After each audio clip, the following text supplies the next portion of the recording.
నమ్మింది మీ ఊరోళ్ళు నమ్ముతారు, రేపు పొద్దున వచ్చి మొత్తం కొడతారు.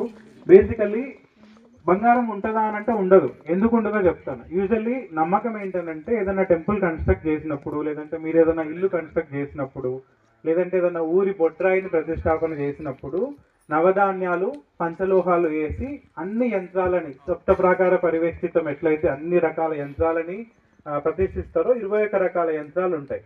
అంటే కీడు జరగకుండా ఉండడానికి, మంచి జరగడానికి, వీటన్నిటికీ ఒక యంత్రాలు కడతారు. అట్లా అన్ని ధాన్యాలను వేస్తారు, అన్ని లోహాలను వేస్తారు. అన్ని లోహాలను వేసినప్పుడు అందులో ఇనుము వేస్తారు, వెండేస్తారు, బంగారం వేస్తారు, రకరకాలు వేస్తారు. అయితే ఆ వేసేది ఇప్పుడు ఎంత వేస్తారంటే, ఇప్పుడు మన ఫర్ ఎగ్జాంపుల్ 1 గ్రామ్ అట్లా వేస్తారు. ఊరు మొత్తం కలిపి పండగ చేసేటప్పుడు 2-3 గ్రాములు వేస్తారు. రాజుల కాలంలో టెంపుల్ కన్స్ట్రక్షన్ పెద్ద వ్యవస్థ కాబట్టి 10-15 గ్రాములు వేస్తారు. 10-15 గ్రాములు అంటే ఇప్పుడు ఉన్న మార్కెట్ రేట్లో 1,00,000 రూపాయల రేట్ అనుకోండి, అంత ఉంటుంది. దాంతోపాటు మిగతా లోహాలన్నీ కూడా గుడి లోపల యంత్ర ప్రతిష్టాపన చేసినప్పుడు చేస్తారు. దాంట్లో భాగంగా మీరు వెళ్ళి మొత్తం తవ్వడానికి 50,000 ఖర్చు అవుతుంది.